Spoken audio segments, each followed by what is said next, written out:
இந்த படத்தில் வந்து பார்த்தீங்கன்னா ஒரு டைலாக் இருக்குது. இனிமே இங்கே நான் தான் ரங்கராய சக்திவேல்னு.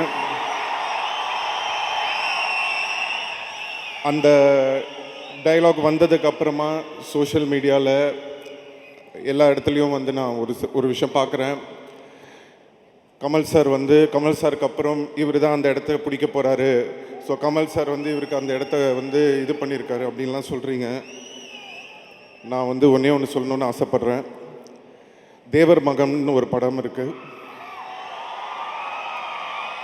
அந்த தேவர் மகன் படத்தில் வந்து சிவாஜி சாரும் கமல் சாரும் நடிச்சிருப்பாங்க.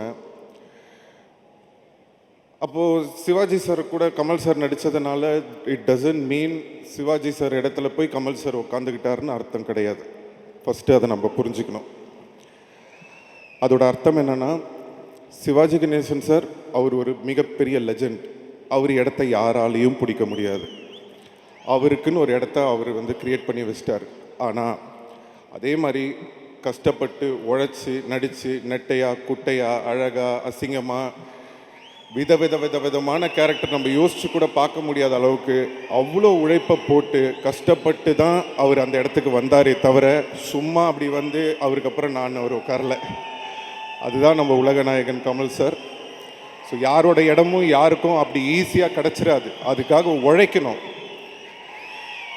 ஸோ இந்த படத்தில் வந்து கமல் சாருக்கு வந்து என்ன பண்ணியிருக்காரு அப்படின்னு நான் அந்த டைலாக்கை நான் எப்படி பார்க்குறேன் அப்படின்னு சொன்னால், கமல் சார் ஒரு இன்டர்வியூவில் சொல்லியிருந்தார், இனிமேல் வர ஜென்ரேஷனுங்க என் மேலே ஏறி போங்க, என் ஷோல்டரில் நீங்கள் நில்லுங்க, என் ஷோல்டர்லேருந்து நான் உங்களை தூக்கி விட்றேன்னு.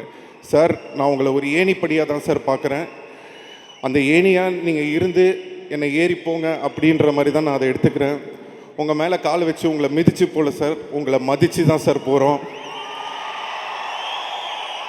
இப்படி ஒரு பெருந்தன்மை அடுத்த தலைமுறை வரணும் அப்படின்ற அந்த பெருந்தன்மை நிறைய பேருக்கு வராது.